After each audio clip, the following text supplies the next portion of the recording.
Thanks for tuning in to the Drive On podcast, where we are focused on giving hope and strength to the entire military community. Whether you're a veteran, active duty, guard, reserve, or a family member, this podcast will share inspirational stories and resources that are useful to you. I'm your host, Scott DeLucio, and now let's get on with the show.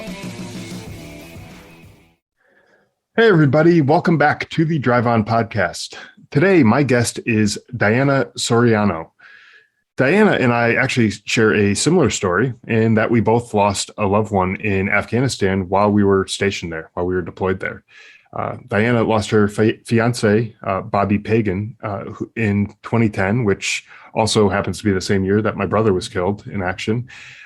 And she also has gone on to write a book about her experiences, which is titled In Loving Memory, A Story of Love, Loss, and Living On. And so welcome to the show, Diana. Thank you, Scott, for having me. Yeah, absolutely. When you reached out and told me a little bit about your story, I was eager to get you on the show and dig into your story a little bit more and find out about it. Just because, well, first off,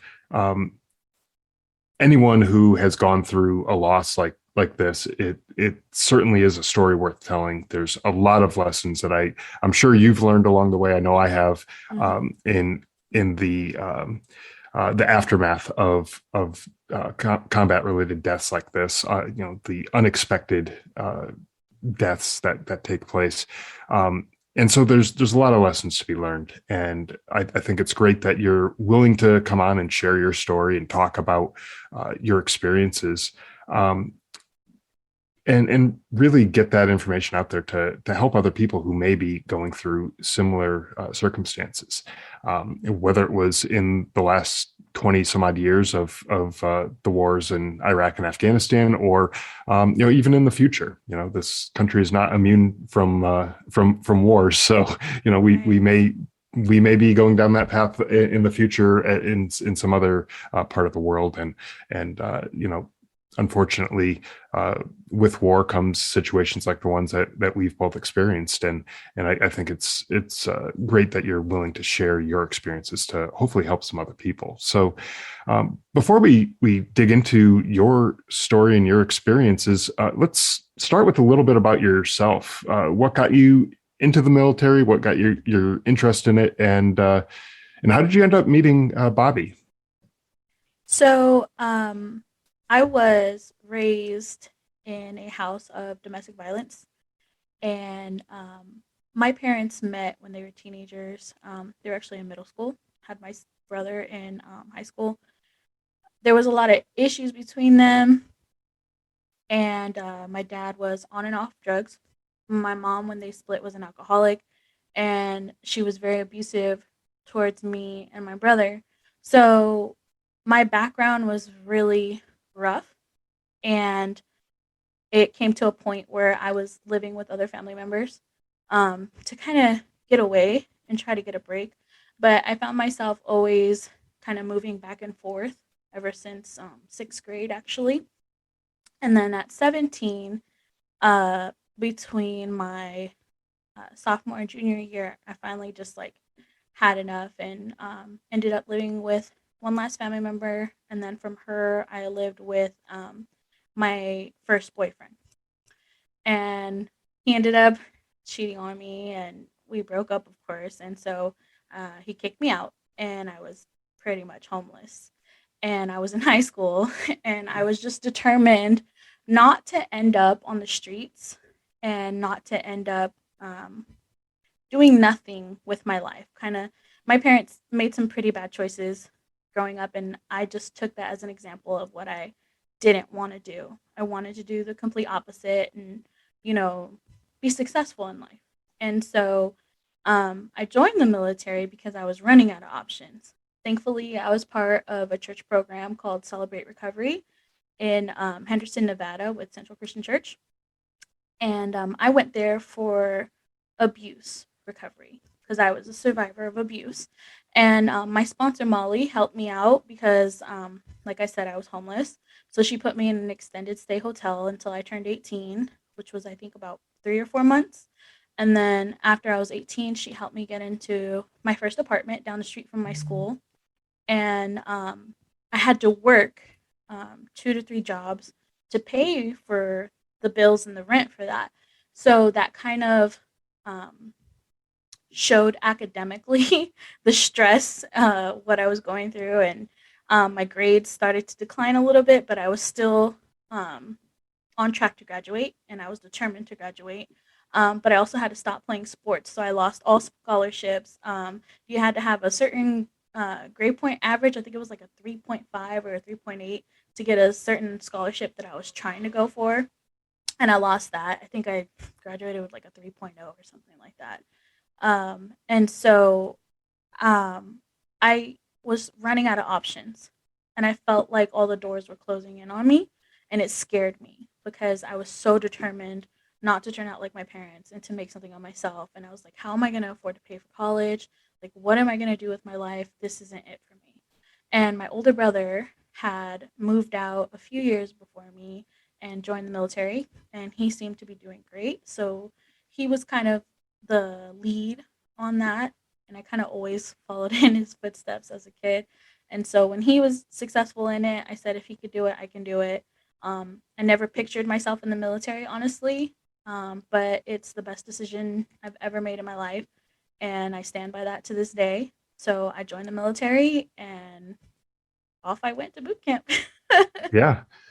Yeah. And I've heard that from a lot of people where they came from, a troubled home, that things Mhm. weren't the picture perfect life that people are hoping for, right? And they feel like they've run out of options. They join the military, um, and it completely changes the trajectory of their life, and it works out for the better. Like you said, it's one of the best decisions that you've ever made. And um, it's good that there's something like that out there for people who are in that situation where they feel like, I don't know what else to do, right? And it's a noble thing to do, to serve your country, and but it also helps you out as well. So it's kind of a um, one hand washing the other kind of thing.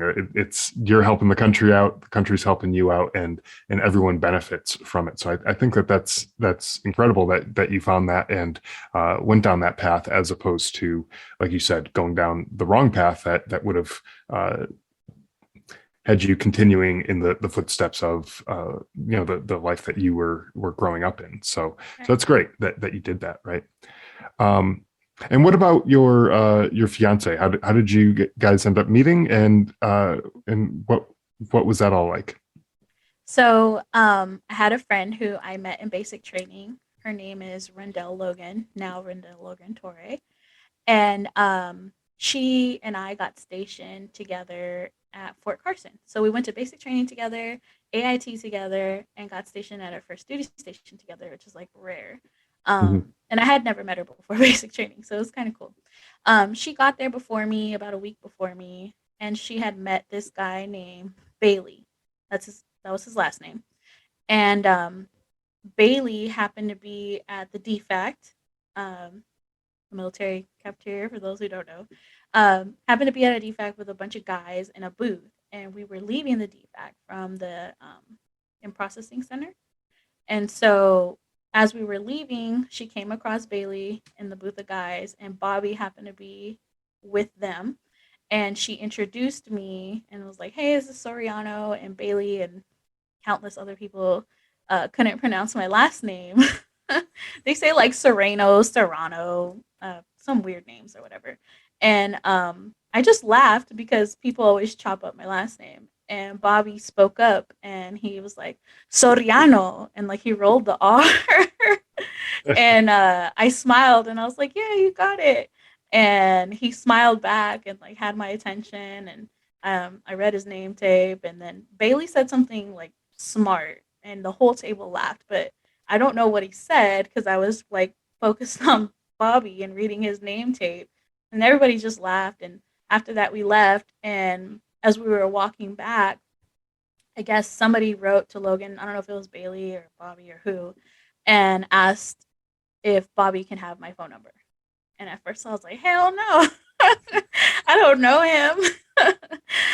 But she was always like, "You gotta live a little, Soriano," and or she called me Reno. And she would just be like, "Why don't you just open up a little and whatnot?" So she was lecturing me the whole way back. And by the time we got to the in processing barracks, I was like, "Okay, you can give him my number," and so she did. Okay. And that was the beginning of Everything. your of everything, the whole relationship and everything. And when you got in process there, you weren't in the same unit as Bobby at the time. Is that correct? Or you had Correct. to end up getting transferred into the unit that he was in Right. order to, as Deploy. when we talked before, in order to deploy on the same schedule. Otherwise, you'd basically be apart from each other the whole time, right? Right. So Yeah. I was in 3-4, and Logan, Bailey, a few of other friends that we met in processing, they were all in 4-4. So in 3-4, we were part of a brigade special troops battalion. That's where I was assigned, and they were geared to go to Iraq. Bobby's unit with 4-4 was going to Afghanistan, and the people who were in my unit were already in Iraq returning. So I was on rear D, whereas they were gearing up, going to NTC and all of that stuff to go out there. So Yeah. So you end up getting transferred into the same unit. So you uh, ended up deploying at the same time mhm, to Afghanistan, correct? Um, right. Now, what was that deployment like? Where were you stationed, and how what were you doing over there and everything like that? So the deployment itself wasn't terrible. Um, you hear horror stories and all that, and I really can't complain a whole lot about my experience in the deployment apart from what happened after I lost Bobby. But prior to that, he left, and so were most of my friends because they were all in his unit. And I had confided in an NCO the day after he left about the whole issue with. Well, let me give you a little bit of backstory. Before Bobby left, we spent a lot of time together, and his last day there, as a private, I didn't know that I could like ask my supervisor, "Hey, can I have the day off because my fiance, well, then boyfriend, was about to deploy." Like, I'm a private, and back then you just did as you were told. You didn't ask no questions, nothing, right? This was like 2008. Yep. Yeah. So, I didn't know, and when I found out, my NCOIC at the time like yelled at me. At first, she like gave me like a 1 second hug, like I kid you not, it was like 1 second because she felt bad. Then she like pushed me off and yelled at me. It was like, "Soriano, why didn't you tell me? I would have gave you the day off." And like my heart sank, and I was just like, oh, I was so upset. Like, I was distraught because he was gone. And another NCO told me, like, that you guys aren't going to be on the same deployment cycle. And I was like, well, what is that? And she's like, when he comes back, you're either already going to be in Iraq or you're going to be headed to Iraq. And I was like, what? I was like, I don't want it to be prolonged any longer.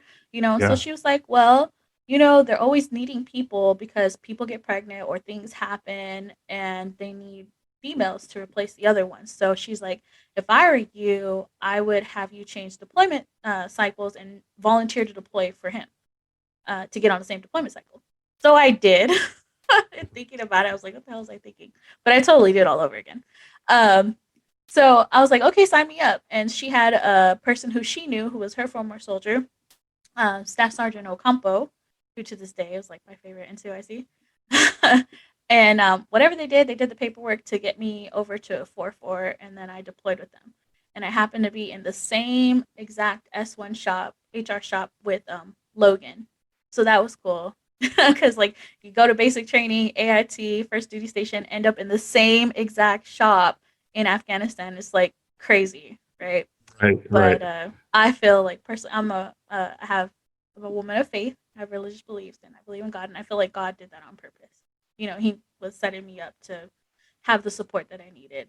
You know, For so sure. I'm sure that is the case, and that you had that friend there who knew you all along Mhm. from basic training all throughout the same journey. You guys went on basically the same exact path. You had a lot of the same experiences, the same people that you were with and everything, and you guys just stuck together, and that's pretty incredible, especially in the military where people move around and get stationed in different places all over the world, really, and Mhm. you still manage to stick with the same person throughout. That actually is pretty incredible, I think.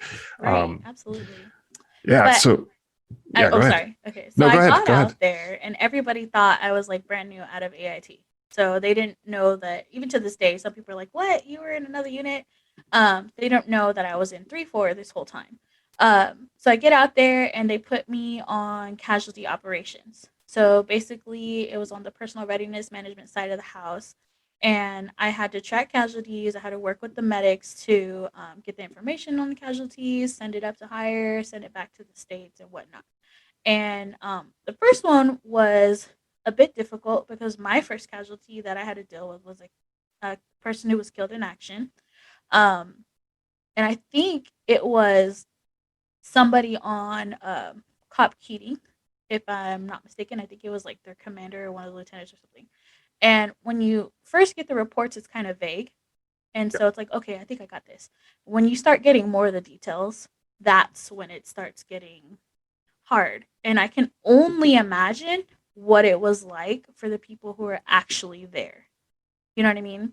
So my first casualty, I had to get myself mentally prepared for that. And my NCO, her name was Sergeant Wang.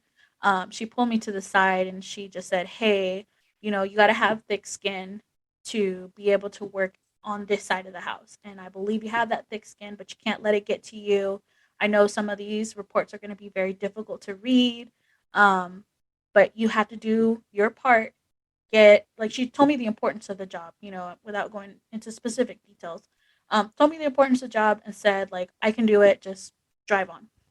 So I did, and it was really sad getting a lot of those reports because you hear about dismemberment or like shrapnel in crazy areas or just it's just insane like what these people experience and what they go through. And as I was going through, I was constantly reaching out to Bobby like, "Hey, please be careful. Like this is crazy." But I never thought I would lose him. I was naive to the fact that he was an infantryman. I just didn't fully understand it back then, like what it all entailed and what they actually do. Here I am in HR with freaking internet and telephones. We got like green beans down the road. You know what I mean? Like we didn't have a whole lot on Jalalabad, which is where I was, but there was a green beans and like you can go across the airfield and get like cinnamon naan and you know what I Yeah. mean? It was so different compared to what he had experienced where he was like out there building a cop and like had nothing and rarely Hmm. had internet and like nothing. You know what I mean? Didn't even have like an MWR, Right. hardly had hot chow. Like it was crazy. So our conditions were very different, but I didn't really understand it at the time. So I used to get upset sometimes when I didn't hear from him, and I was just like, "Well, don't you want to talk to me? Like, why aren't you talking to me?" They had these little like push button Afghani cell phones out there that everybody had, and that's how we would communicate with each other. And I was like, "You don't have that out there?" And he was like, "No, man, I don't have this shit." So it was a definitely a transition for me and trying to understand that it was just complete opposite for him.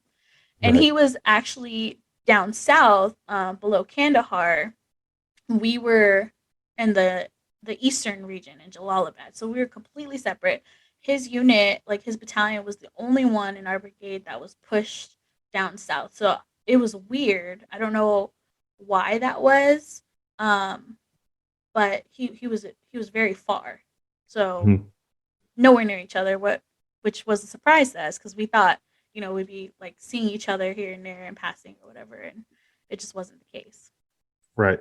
Well, and it's interesting too because um, when when you get to Afghanistan, I know for me, anyways, you don't realize how um, isolated certain areas are Hmm. in Afghanistan, even though it may only be 10, 20 miles away, which, around here in the United States, 10, 20 miles away, okay, just hop in the car, drive, and, you're there in a little bit. But 10 or 20 miles away there could be like a really, really long journey, depending on Mm-hmm. the mountain terrain and things like that. Like if you were to get in a truck and drive that way, you might have to go all the way around all these mountains to get to where you're going, because there's no way you're going over the mountains, because they're just so crazy over there. So uh, things are very isolated. Even my brother and I, when we were in Afghanistan, we were both in Eastern Afghanistan, but we were about 80 or so miles apart, 80 or 90 miles apart. We never saw each other. Once when we were in Afghanistan, we never had the opportunity to see each other. Where were you guys? Like what? So I was in Torkham, which was right on the Afghan border, and actually not too far from Jalalabad. We actually drove there a few times to get resupplies and drop things off at there. And it was funny, you were talking about the cinnamon flatbread. I know exactly where you're talking about, because when we'd stop there, we knew where it was, and we'd all go and pig out on that stuff, because we didn't have that stuff on our base. But and then he was in Paktia province, which also was near the Pakistan border. It was just a little bit further away from where we were. So yeah, we were both there, and kind of interesting how we all get kind of spread out, but it's really not that far in the grand scheme of things, but it is when you're talking about Afghan distances, because you just can't travel that far. And one of the questions that I always get from people is that they wonder how two brothers wound up deployed to the same country at the same time. They're usually under the impression that, based on the movie Saving Private Ryan, that they can't possibly let siblings deploy together, because of everything that the people went through in that movie, trying to get people out and everything like that. Turns out they can. Mm-hmm. Yeah. Turns out that they can deploy together, and they do, obviously, because my brother and I did. But even if that were true in the eyes of the military, you and your fiance weren't technically related up until that point, because you weren't married, right? Right. So I mean, you had some great leadership that managed to get you on that same deployment schedule, so that you guys could be together, at least as much as possible, and at least if you weren't together while you're deployed, you could be together while you're home, right? Right. But as far as the military was concerned, that you weren't actually related to each other in that No. at that point in time, right? No. So yeah, I just volunteered so that when we came back, that we could have that time together and proceed right. forward with whatever plans we had. Yeah, exactly. And so I know this is probably a hard situation to talk about, but what was the day that he was killed? What was that like for you? What happened when you were notified, and how did you get notified, and what took place during all those events? So, okay, yeah, this is very, very a very touchy subject, but basically, they had moved me from the casualty section to awards. So went through casualties, did all that, had literally the cop Keating incident, which was insane. Then we had a person come from Rear D out to Afghanistan, and she kind of took over. She was a specialist. I was a PFC. So she kind of took over my position in casualties, and I got pushed to awards. And so when the report came in, like I kind of already knew how the folders go. So we had blue folders and red folders. Red folders meant it was a very serious injury, or the person was killed in action. Um, a blue folder meant that they were injured, but it wasn't like a grave situation, or they were seen at a hospital and could be returned to duty shortly. So it was one of those type things. When the reports came in, my former coworker, Sergeant Lamping, she looked up and looked straight at me like, "Uh-oh." That's the best way I can describe her face, like, "Uh-oh," or "Oh shit." And that look triggered something in me just to be like, "Oh my gosh, what happened?" And so I'm watching her trying to do my work. I had I know you're not supposed to have headphones in, but I had an earpiece in one ear plugged into listening to music, and I'm watching her grab folders, and she grabbed 3 red folders and 2 blue ones. So there was 2 others who died with Bobby that day. Um, but I was praying and like talking to myself in my head, like, please, God, let it be a blue folder. And like the whole time I was on casualties, I never saw his name. And I know it's sad to say, but I was so thankful that it was never him. And so when I seen her face, I was like, oh my gosh, he's a casualty. I just don't know what it is. And when you're in that section, you cannot say anything until the family is notified.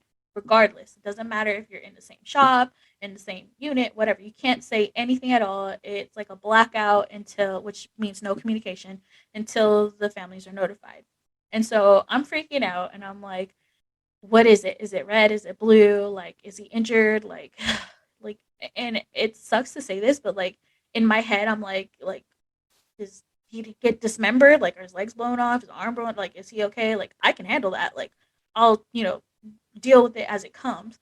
But they weren't saying anything to me. And so I went out to the hallway and I grabbed a bottle of water. When I came back in, Sergeant Lamping was talking to the major and they were whispering, and I couldn't hear what they were saying, but I know something was wrong. And so I'm freaking myself out. I'm starting to get anxiety, and I started to feel tears well up in my eyes. And back then, you were not allowed to show emotion. You just weren't. The only emotion that was acceptable for some reason was anger. People applauded you if you fucking went off on somebody, you know? I don't know, it Yeah. was insane. So I went to the bathroom to get my life together. I wiped away my tears, washed my face. I was like, okay, stop freaking out. You're okay. And I go back in, and she is leaning over talking to my NCO at the time, who was Sergeant Tejeda, and she had a very concerned look on her face. And so I was like, fuck, like something's going on. People are starting to look at me like they're concerned, and I'm like, how is it that they know what's going on? We're not supposed to tell anybody. So that's how I knew, like, okay, he's for sure injured. Like something is wrong. And they had called in my best friend Logan and told her to distract me. I didn't know this, of course. It took her, honestly, it wasn't till like a year or two ago that she finally like admitted to me, like, hey, I knew. And she just carried that guilt for years. But so on the back end of the story, they called her and said, hey, we need you to take out Soriano and distract her until we figure out what we're going to do. They told her Bobby was a casualty, but they didn't give her the details. So she like really couldn't. And then they threatened her, like, you'll get an Article 15 if you say anything, like, the rules or whatever. And so she's stressed out and she has to lie to me, and I'm her best friend. So she came in, and I typically, at that time, I was working a swing shift. So I typically went to lunch, which was my dinner, and then I would go work out. So we went to the DFAC, and I just couldn't eat. I just had like this terrible feeling, like I knew something was really wrong, and I was like trying to hold back the tears. And I told her, like, Logan, something's wrong. And she said, don't think like that, Soriano. And that was a key, like, I guess, instinct or like alert to me, because she never called me Soriano. She always called me Reno, which is her Oh, nickname for me, because okay. she was one of the ones who used to screw up my name. And she knows how to say it now, but her nickname for me is Reno. And so I was like, wait, she don't ever call me Soriano, like, and she was kind of jittery and stuff, and she was just like, you got to think positive. And I'm like, something's wrong. Like, something's off about the situation. But they let me go. So I'm like, okay, maybe it wasn't like he's not killed in action. Like maybe it's just like he's really seriously injured. So she goes back to the office, and I go to my room, and I changed into PTs because I was going to go work out. That was typically my routine. And I'm looking at his pictures that I had taped on my wall, and I'm just like pacing back and forth, and I'm like, please, God, like, please let him be okay. He has to be okay. And then and I'm thinking this in my head. And then out loud I just told myself like, no, like he has to be okay. Like he promised me he was coming back. He's gonna be okay. And then I heard like a soft knock on my door. Oh, my heart's starting to race right now. I'm starting to feel like the emotions, like my chest is getting tight. So sorry if I crack or choke up a little bit. No, that's Um, okay. so Sergeant Tahita was knocking on my door, and she just said, "Hey, they need you at the office," and she like completely tried to avoid eye contact, and I locked eyes with her. Like I made her ass look at me, and I was like, "Are you sure? Please, Sergeant Tahita, like, are you sure you don't know what's going on?" And she just looked straight ahead at my door. She didn't look at me. She like moved her eyes and she just said, "I'm sure."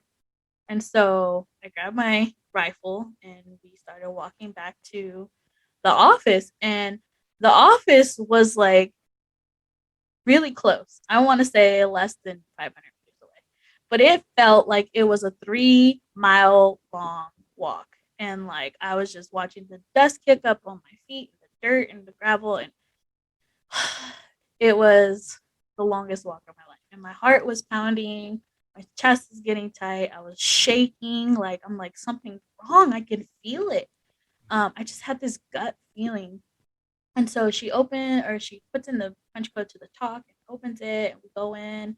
And there was like this long corridor. So you turn to the right, then you make a left, and it's a long corridor down to our office. But before then, it kind of cuts off and veers to the right. There's an option for you to go to the right where the Sergeant Major's office was. And so as we get to that area, I see Sergeant Ocampo standing outside of Sergeant Major's office, and Sergeant Tejeda's kind of like pushing me to the left, or like having me go to the right. Sorry. And as I go, like I'm holding these tears, and I couldn't hold it anymore. And I just like I was like, Sergeant Ocampo, like, and he didn't say anything. He just pointed uh to the office across from the Sergeant Major, and there was like this brownish black leather couch and a table and like a fold out chair and another fold out chair, I think, like towards the front entrance of it. And I go in there and I just sit down, and my sergeant major at the time, Command Sergeant Major Sasser, came in with our Chaplain Madge. And I had, I guess, my hands on my thighs, on my lap. And he grabbed my right hand and like just put it on the table, and he looked at me. Sorry. And he asked me, and he just said like, is Specialist Pagan your fiance? And I said, yes, Sergeant Major. And at that point, like I'm tearing up. Like you're not supposed to cry, but like tears are flowing, and I'm trying my best to like hold it together. And he just says, I'm sorry to inform you, but Specialist Bobby Pagan was killed in action. And like I felt like everything just went black for a second. And I'm sorry. And Take your time. sorry. No, you're good. I I just I screamed at the top of my lungs, and I was just like, no, like just screaming. And Sergeant Ocampo had sat down on that couch next to the major, but he was in between me and the major. And I just turned to my left where he was, and I like grabbed his arm tight, and I was like, please, Sergeant Ocampo, like, no, like, tell me they're lying, please. And he just hugged me, and I'm sorry. Uh, he hugged me, and then I seen like the major get up, and Sergeant Major get up, and the chaplain step forward like they were closing in on me, like they wanted to hug me or something. And I was like, no, like I want Logan. And so Sergeant Ocampo went out to go grab Logan because our office was right around the corner. And I'm in there like crying, and Logan just comes running in with her arms like wide open, ready to like embrace me. And I jumped up from the chair and I just like clung to her. And I was just like, Logan, like they killed my baby. Like, why? Like, God. And she just hugged me so tight and she was like, I know, Soriano, everything's gonna be okay. And I was just like, no, no, it's not. And I just cried and cried into her chest. Like her whole uniform top was just soaked in tears. Um, I was completely in shock and in so much pain at the same time. Like I wasn't expecting that. I was expecting them to tell me like, hey, he lost a leg, or hey, he like lost an arm, something, you know, he can't walk anymore, like he's gonna be in a wheelchair, something, but that he was alive and headed to Germany to Launchstool to be in a hospital. I was not expecting them to tell me that he died. And I think I didn't hear what Sergeant Major said, and I think it was when I returned that I actually like read the report and figured out like kind of when I came back. So let me give you that story. I was going through the motions, and then sorry, when I calmed down enough, Sergeant Major sat me down and he was like, "We're gonna treat you guys as if you were married, and we're gonna send you home, and so you can go on emergency leave to bury him." And I didn't realize how great and how amazing my leadership was to do that for me until I was in another unit later on down the road. And they're like, what? They sent you home? Because here I am, just this private, and Mhm. I lost my fiance. They didn't have to send me home. And I didn't realize that until later on. And I'm so grateful that they gave me that opportunity. I, I don't think I would have made it through had they not, if that makes any sense. It I just does don't for think I sure. could. And they did. They told me that I could go home, and he said that we're going to send you out bright and early in the morning. Um, this was on the 13th, and so, but he said the family has not been notified. So in the meantime, you have to be put in your room, and it's complete blackout until we notify the family. So of course they didn't leave me by myself. They put you on buddy watch. They had Logan in there with me. They had Sergeant Tejeda in there with me and my roommate at the time. And so I was in there with them, and they were talking to me about Bobby, and I was just looking at our pictures and crying and reading the letters we wrote to each other, and I just felt so alone, even though they were there. Like I don't know how to describe it. I just felt so alone. Like there was no one who understood. There was no one who could make it better. There was no one who could help me with whatever I needed help with, right? I didn't know what I needed in the moment, but I know no one could provide it. I guess the comfort or whatever it was that I needed in that moment. So I was locked in the room for 12 hours. 12 hours. It was the 14th when they finally like let me out of my room and let me go. And so I subconsciously hate Valentine's Day because it was the next day. He was Mhm. killed February 13th of 2010. And so when they finally notified Sergeant Tejeda that the family was notified, I don't know if it was like a phone call or text message. I just know she was in the room and they said, hey, they've been notified. I grabbed my little Afghani cell phone and I called my older brother because, he's a service member. And when I was a kid, I looked up to him a lot. And I don't know why. I just, in that moment, I needed to hear his voice. And so I called him and he was just like, oh man, I'm so sorry, sis. I'm so sorry. But he didn't really know what to say or how to comfort me either. Who does, in that situation? And so he was like, why don't you just call mom? And me and my mom weren't on talking terms at the time, but at that point I was desperate for like love in that moment. And so I called my mom and she asked me like what happened and like, where I was gonna be and was I going? And I said, yeah, I'm going to Texas. And she just said, I'm sorry, you're going through this, you're gonna get it, or you're gonna get through it, and keep your chin up. And then they finally let me out of my room. And Logan had packed like an assault pack full of just clothes, like undergarments and clothes, to get me through the next few days. And so when they let me out of my room, they took me to the office so they could do up the paperwork, and they were trying to get me out on a helicopter to Bagram. And so when I got to the office, that's when I like looked up the report and was just like, okay, this is what happened. So what happened was Bobby's unit was on patrol, and they were walking back to the base um, where they were, and he stopped to give candy to a mother and her children. And that's totally how Bobby was. He was that kind gentleman, always trying to get people to smile, you know. And as he was giving them candy,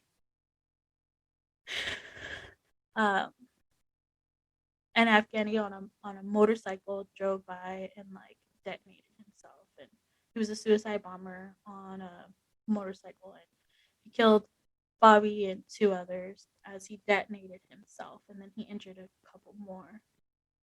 And man, it just broke my heart.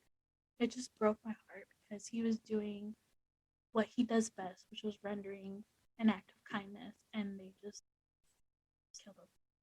You know, so that was hard. And I called his mom, and of course she's crying and distraught. And she's like, "Are you sure it's him? Are they sure?"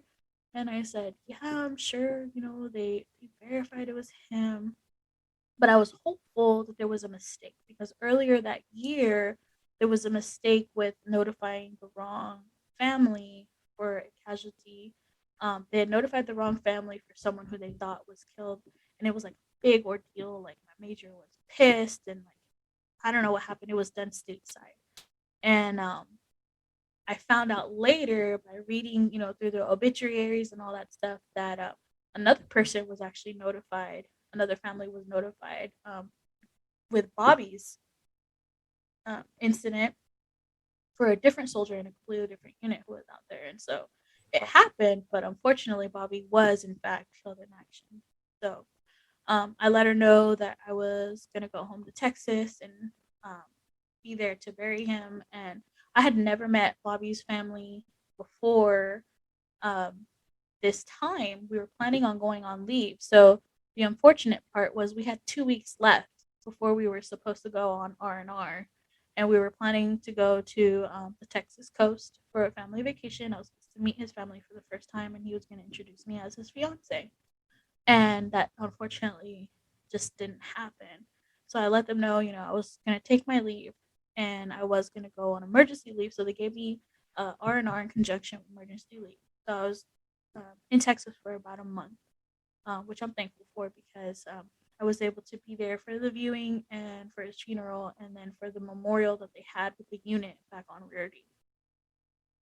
But I let her know, and then the rest of the way, the trip there was kind of like a blur. I was going through the motions, but like mentally, I was just so checked out. My mind was like racing, trying to figure out, like, is this real? Like, is this really happening? And I felt like insane, because I knew that this was real, but I was questioning my reality. Like, am I really going home to like bury him? Am I really going home to meet his family on my own? Like, did this really happen, or is this like a really, really terrible, ugly, horrible dream? And unfortunately, it wasn't. Um, so yeah, that's how I was notified. Yeah, and I know in my circumstance, and first off, thank you for sharing that. I know talking about that situation is never an easy thing to do, and everything. But I'm glad you're able to share that. But I know from my situation, when my brother was killed, it was like all the military bearing just went out the window. All Yeah, of the for um, sure. the saluting and, sir or ma'am to the officers and everything like that was like I didn't care anymore. Like Mhm. I none of that stuff mattered to me. And I think everybody that I interacted with, um, recognize that, and that like nobody like faulted me for it. Same. All of those military customs and all that kind of stuff was like, I just didn't care. Um, and so I know what you mean, like things just feeling like it's either going in slow motion or like a blur or whatever. Yeah. Like it's just a really weird situation and a weird feeling that you have. But you said you went to Bagram after leaving Jalalabad. Mhm. Were you able to attend the ceremony? Like they have a ramp ceremony where they bring the fallen onto the plane that takes them out of there. Were you there for that, or were you uh, there after or before it or whatever? No, I wasn't there for his in particular. Um, Later on in the deployment, they put me on a ramp ceremony Uh, detail where we had to stand and salute as the fallen soldiers were carried onto the airplane. And that was extremely difficult for me. But at the time, I got moved to Bagram, and the NCOIC there, his name was Master Sergeant Robledo. He, in my opinion, hated me. Like this man was out to get me, and I don't know if it was because at that time all bearing like left me. When I returned to Afghanistan, they had given me the option to come back or to go beyond Rudy in Fort Carson, Colorado. And I was like, there's no way I'm going back to Colorado. There's nothing for me there. Like, I'm going to finish out this deployment. I'm going to do it for Bobby. And so I went back, and everybody avoided me like a freaking plague because nobody knew what to say other than Logan. And then I had a really good friend named Rob Wenzel. Unfortunately, Rob died recently.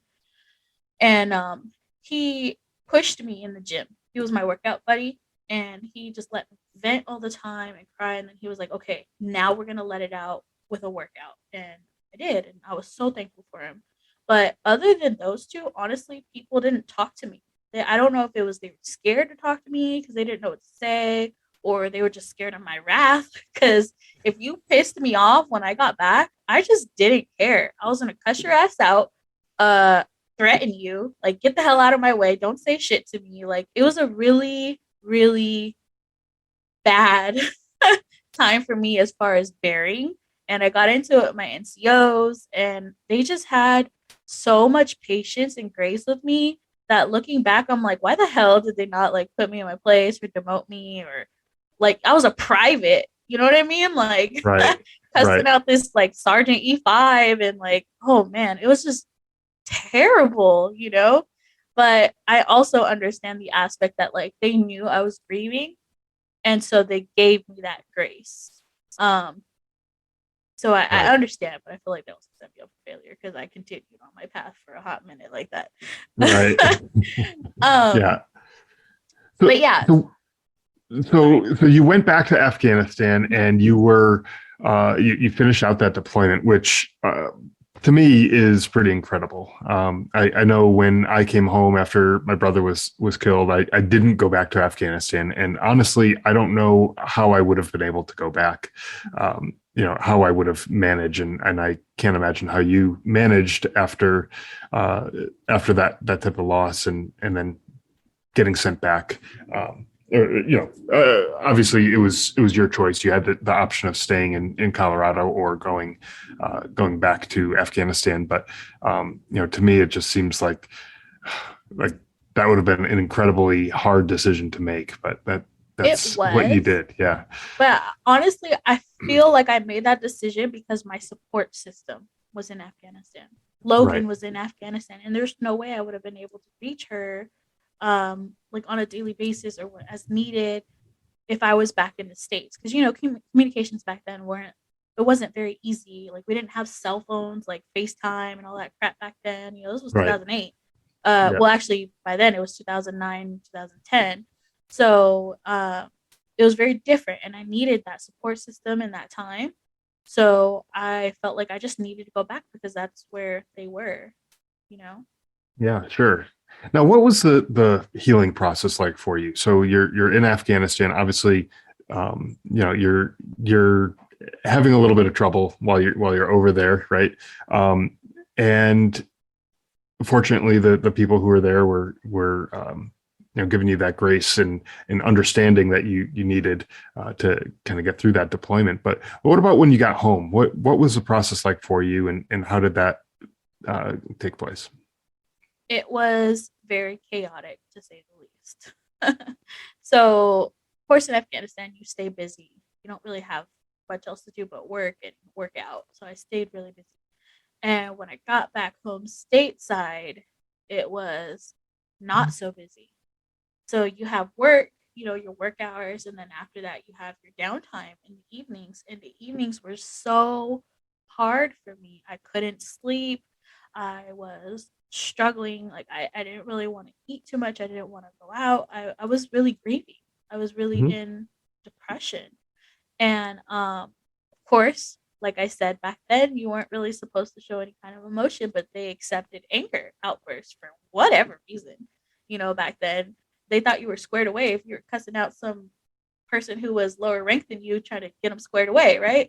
Right, right. So I totally like took on that persona and was like that person who would just set you straight and like came at you with regulations and all stuff, and I was very untactful to say the least, you know, toxic, I would even say. Um, but they were praising me for it. They're like, "Oh man, you go far in your career." And I'm like, "What the hell's wrong with these people? I'm over here like dying on the inside, taking it out on y'all, and y'all are Yeah. telling me, great job, like you're gonna be an NCO soon." Like, what the hell? So I was struggling, and for some reason, I was underage, but for some reason, I always had access to alcohol, and it's sad to say, but I was numbing myself. Honestly, I went to the redeployment ceremony for Bobby's unit because I had gotten close to his friends, before we left. And I just remember it being so emotional. It was emotional when I came back because, you're out there and people are cheering and they're playing like um, American Soldier and freaking Red, White, and Blue, and it just gives you like this super huge sense of pride. And then I'm just like dying on the inside because I now have a new fond like feeling and meaning behind like the national anthem. And man, so I went to their redeployment ceremony, and one of his close friends, I would say best friend for who was in Colorado, his name was Macias. He came back, and I was there with his family and Logan. And it was just so sad to see like his dad crying, like this grown man, like crying and like shaking and embracing his son, like so thankful that he came back, and like his sisters and his mom. Then he just comes up to me, and all he said was, "Hey sis." And unfortunately, Macias was on leave when Bobby died. So when he came back, he found out. So it was just crazy. But he said, "Hey sis," and I just like freaking lost it. I like cried in his arms, and it was hard. But I was always with Macias and Bobby's other friend, Bradley. His last name was Bradley. Sure. And they, of course, were 21. And I didn't turn 21 until that following January. So whether I was with them or Logan, they were all older than me. Bobby, Logan, all of our friends were older than me. I was the youngest one, but I always had access to alcohol. And so I would just drink and get drunk and just talk about Bobby and cry. And it would get bad because I would just pass out, and Macias would just put me in his bed, and then he would sleep on the floor, which I was thankful for. Um, he took care of me in that sense. Like, he always made sure I was okay and didn't leave until the next day, because I kind of got into one of my other friends where I didn't make the very best impression on Wenzel, when I told you about earlier. I didn't make the best impression on his wife, Kelly, and kind of made a fool of myself at their party, like just over drinking and just being in my feelings. Right. And she didn't make me feel welcome. And I was like, F this. Like, I had that attitude back then. I'm leaving.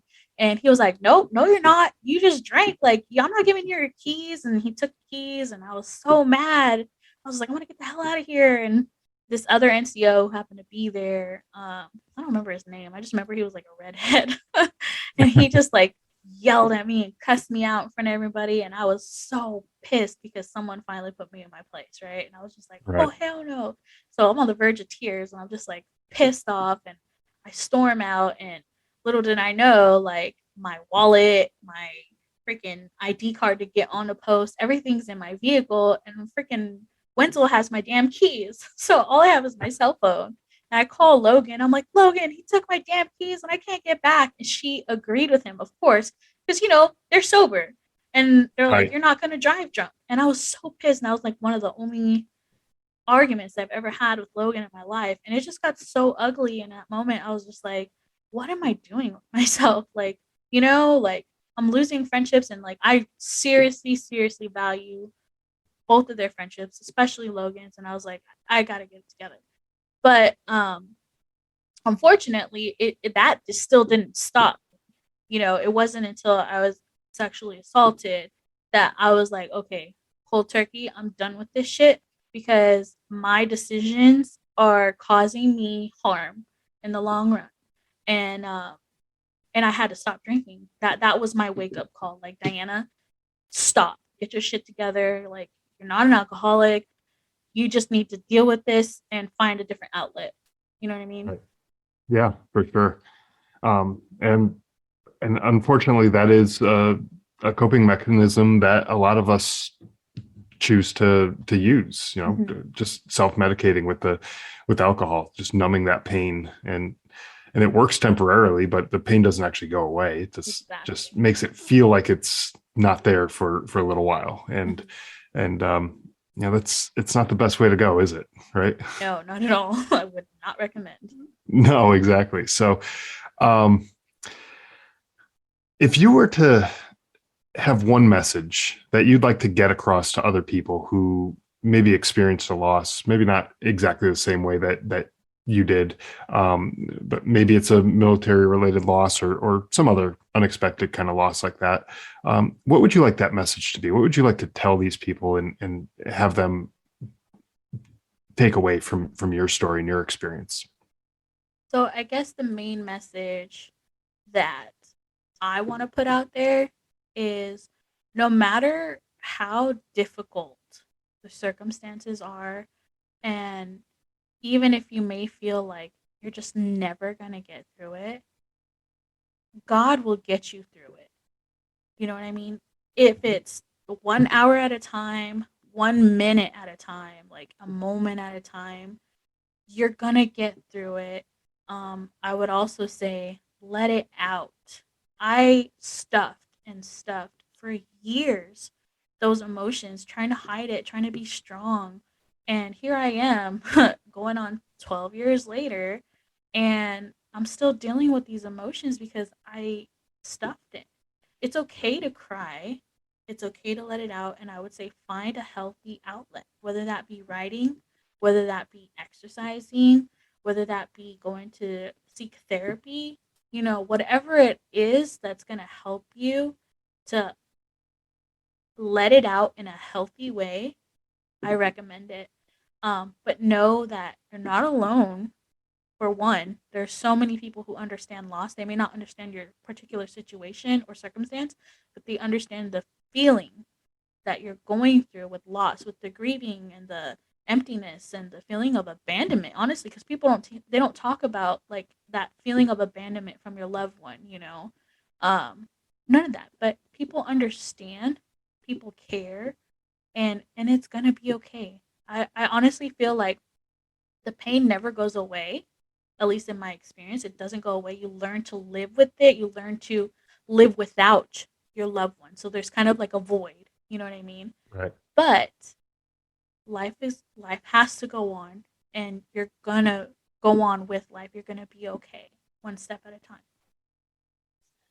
I think that's a great message, and probably a great place to uh, wrap this episode up. I know this is a difficult thing to go through for anybody, Mhm. and for anyone who is struggling out there, I think that message was spot on. That there are people who care, and that there are ways of dealing with this that are healthier than the ways that some of us have chosen to cope with these things. Mhm. But um, that loss is something that you're going to learn to live with. You may not like it, you may not want to, but life isn't going to be exactly the same. It's just going to be different, and you're going to learn to live with that different aspect in your life. And Diana, it's been an absolute pleasure speaking with you, hearing your story. Really an incredible story. I'm glad you came on and shared it with us. And again, for the listeners who are listening to this, the book is In Loving Memory, a story of love, loss, and living on. Could you tell us where people can go to get a copy of your book and find out more information about you and your story? Sure, it's on all main platforms, Amazon, Apple, Barnes and Noble. I think there's like 3 other sites. If you Google it, it'll pop up. So, and that has a lot more of the details in the book. Yeah, and I'll have a link to the book in the show notes so that anyone who is looking to grab a copy of the book, it'll be there for you. Please get a copy of the book. Read it. I think it's incredibly important that we understand what people like Diana and other people who have experienced this type of loss have gone through, and I really do appreciate that you took the time not only to come on the show and share the story, but that you sat down and wrote the book, because I know from my own experience that it's not the easiest thing to do to write a book and relive these experiences and everything, but I also think it's an incredibly important thing to do, to share that with the world, really. So thank you again for joining us and for sharing your story. Thanks, Scott, for having me. I appreciate it. Thanks for listening to the Drive On Podcast. If you want to check out more episodes or learn more about the show, you can visit our website, driveonpodcast.com. We're also on Instagram, Facebook, Twitter, LinkedIn, and YouTube at Drive On Podcast.